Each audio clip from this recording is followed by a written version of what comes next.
हम लोग बिहार के नहीं हैं, हम बिहार के सरकारी स्कूल से नहीं पढ़े हैं, हम अंग्रेजी नहीं बोल रहे हैं, हम फ्रेंच नहीं बोल रहे हैं, भोजपुरी हमसे बढ़िया बोलेगा वो लोग। नीतीश कुमार आप तेजस्वी यादव हमसे बढ़िया भोजपुरी बोलेगा, लेकिन उसको ना भोजपुरी बोलने आता है ना उसको अंग्रेजी बोलने आता है। कभी जीवन में कुछ ना पढ़ा ना कुछ समझा, क्या बोलेगा? वो खाली बकवास करेगा खड़ा होकर, किसी विषय का ज्ञान है नहीं। दूसरे पर खाली ये कभी जाति के नाम पर, कभी धर्म के नाम पर, कभी भाजपा आ रहा। आप पूछ रहे रोजगार नहीं है तो कहता है भाजपा को रोको। आप पूछ रहे भैया शराब माफिया बालू माफिया क्यों है तो कह रहा है जातीय जनगणना करो। अरे कराओ भाई जातीय जनगणना, पहले ये ना बताओ कि शराब माफिया और बालू माफिया से जुड़े हुए लोग पत्रकार बंधु आप लोग बैठे हुए कौन लोग हैं? आप नहीं जानते कि राज्य के स्तर पर बालू माफिया कौन है? एक दल के सारे लोग हैं जो बालू माफिया का यहाँ काम कर रहे हैं, सबको मालूम है। ऐसे ही चल रहा है बालू माफिया, पूरे राज्य को बालू का खनन का केंद्र बना दिया और कहता है कि हमको क्राइम और क्रिमिनल से हमको लगाव नहीं है। मतलब ये तो ऐसी बात हो गई कि बाघ ये कहे कि हमको मांस से लगाव नहीं है। आरजेडी का लीडर कह रहा है कि हमको क्राइम से मतलब, हम तो क्राइम और क्रिमिनल किससे सिंपैथी नहीं है। भाई तुमसे तुम्हारे पार्टी से ज्यादा क्रिमिनल और क्राइम करने वाले लोग इस देश में किस पार्टी में बताओ?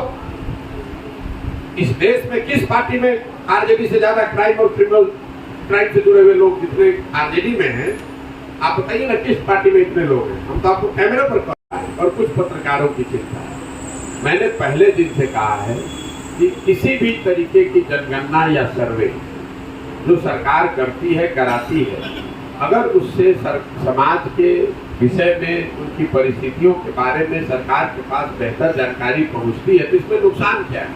उसको किया जाना चाहिए। लेकिन जनगणना हो जाने मात्र से ही आपका जीवन नहीं सुधर सकता है।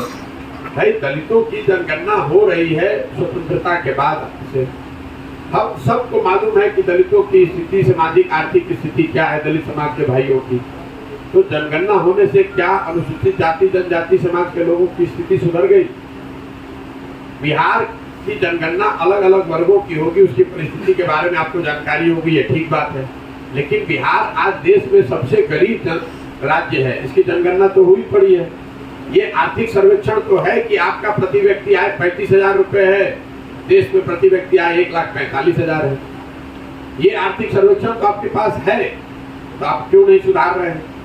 भाई जनगणना हो जाने से अगर लोगों की जिंदगी सुधर जाती तो अब तक पूरा इंडिया हर 10 साल में जनगणना होता, सारे गरीब लोग अच्छे हो गए होते। ये तो समाज को बांटने का, इस पर राजनीतिक तौर पर समाज को दो भाग कर दे। कुछ लोग इसका विरोध करने लगे, कुछ लोग इसके पक्ष में खड़े हो जाए, उनको ये भ्रम हो जाए कि ये जनगणना हो जाएगी तो उनका जीवन सुधर जाएगा। इस चक्कर में जातिवादी जो पार्टियां हैं वो एक बार और चुनाव जीतकर आ जाएंगे और 5 वर्ष में कुछ कर नहीं पाएंगे। किसी ने ये नहीं पूछा। ये 11 में जातीय जनगणना हुआ पड़ा है पूरे देश में, उस आंकड़े को रिलीज किया जाना चाहिए। उसमें कुछ कमी बेसी है तो उस पर चर्चा होनी चाहिए। और उस समय उसके बाद से नीतीश कुमार कितने साल रहे हैं भाजपा के साथ? आपने कभी पूछा नीतीश कुमार से काहे नहीं उसको रिलीज कराए?